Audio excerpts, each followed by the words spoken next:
sunrise, and this is a very special sunrise because it's on the 4th of July. Happy Independence Day to all the great patriots out there. Reminding us why we love to be Americans today. That's right. A lot of patriots here at Benny's on the Beach, where we do the show most of the week, every week. But sometimes we go on the road for a Trump rally or the Faith and Freedom Coalition event in Nashville a couple weeks ago. We had a lot of fun there. We did. Met a lot of great people, and one of them is a great patriot. His name is Andrew Phipps. He's from the great state of Indiana, and he joins us on this Independence Day. Andrew, good morning, and happy 4th of July, sir. Good morning. Happy 4th of July to you and Karyn. What a wonderful day. It is indeed, sir. You know, you're so... Go ahead. It's wonderful to be here, you know, on this very special Independence Day. I guess this is the 224th celebration, and I was thinking as we celebrate this time of the principal writers of the Declaration of Independence. You know, Thomas Jefferson was 34, Benjamin Franklin was 70, John Adams was 43, and they, of course, were included were Mr. Roger Sherman and a fellow up in New York, and Livingston. And, you know, Jefferson wrote most of the Declaration. He was quite a thinker and a follower of John Locke. He liked the philosophy of John Locke. Locke had obviously advocated the idea of life, liberty, and also property. Jefferson later took property out and replaced it with the pursuit of happiness. And when you think about Ed and Karyn, when you think about the genesis of these ideas, I think they were influenced, these writers were, not only by the philosophers, but many of the preachers. Some people even call it the Preachers' Revolt or the Black Robe Brigade. They got a lot of the ideas, which was quite advanced for the times, when it was written in the second paragraph that we hold these truths to be self-evident, that all men are created equal, but they are endowed by the divine creator with life, liberty, and the pursuit of happiness. Those were novel and very progressive ideas for that point in time.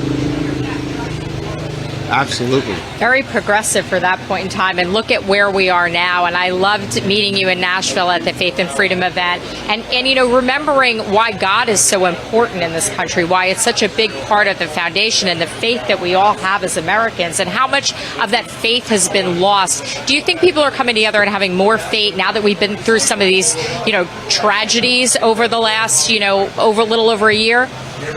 Well, this is a wonderful country, and you know, I was thinking about it.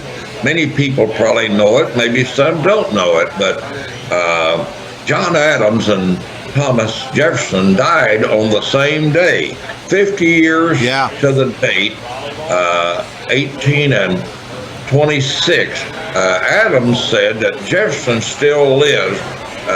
Adams died about 5 o'clock in the afternoon, but he was mistaken. Jefferson had died about noon of that day. And of course, when they met in Philadelphia for the Second Continental Congress, it was a very hot day, and the delegates had left much of the writing and the correspondence up to Thomas Jefferson. Jefferson didn't think he was very eloquent as a speaker, but he was a tremendous writer, and I'm often so impressed with Ed and Karyn when you look and you see at the wealth of knowledge that these folks had. Our founding fathers, now they didn't have access, obviously, to the technology that we have today, but they had time to be thinkers. And they wanted something that would be, many people call our Declaration, they call it the organic law, because what's embedded in that document were not only the beliefs of the dignity of the individual, but there were 27 indictments of King George III. They wanted representation, and for them to declare that we were going to be free and independent states. That was quite a pronouncement, because now, with George III the King, these people are going to be considered traitors. They're going to be, if they are found, they'll probably be hung. And Benjamin Franklin had a great quote. He said, "We will either hang together, or most assuredly we will hang separately."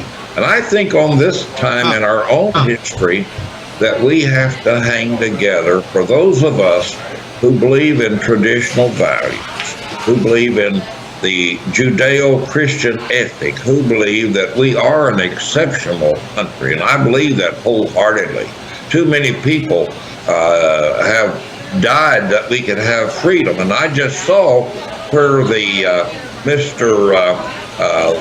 the gentleman down in West Virginia, the last Medal of Honor winner, has died. And Mr. Williams, he had been at Iwo Jima, and I had a first cousin, Wilburn Ross, that was also a Medal of Honor winner, and he got it for bravery at St. Jacques, France, October the 30th, 1944. But Mr. Williams has just passed, and that ends, as far as I know, all of the Medal of Honor winners for World War II. And there's been some attempt to get it in the president to declare a date of maybe having like a state funeral. These men that Brokaw called the greatest generation, they were certainly, I mean, they went to Normandy, they went to the Battle of the Bulge, they gave it everything they had. That's right, Andrew. I think patriots today, you know, I believe it was Mark Twain, he said, "In the beginning of a change, the patriot is a brave and scarce man, often hated and scorned. But when his cause succeeds, however, the timid join him, for them it costs nothing to be a patriot." And I appreciate, and I applaud not only Real America's Voice for the outstanding work that you folks are doing. You're bringing a fresh perspective to America, and who knows, maybe for such a time as this, that God is using you folks and using your outreach to further enhance and promote and try to keep our freedoms alive. You know, without freedom, there'd be no reason for any of us to really want to live. And but I appreciate it. That is so inspiring for you to say that. So true. Thank you. Well, Andrew, thank you so much. Don't mean to interrupt. God bless you. I don't God bless you. have just a slice of watermelon, but I also want to have and keep alive a slice of the American dream. Yes. Don't just slice the watermelon. Get a slice of the American dream. Profound words this morning from one Andrew Phipps. If you like what you're hearing, you can find him on YouTube. And I've been talking to the Zen master behind the scenes, the boss. We got to get him on to do kind of a regular commentary. I think your words are inspiring about God and patriotism in this great country. Wonderful. Andrew Phipps is his name. Keep an eye on him. I feel like that young guy's got a future. Absolutely. And I will say happy 4th of July. Be watching her for a long time to come.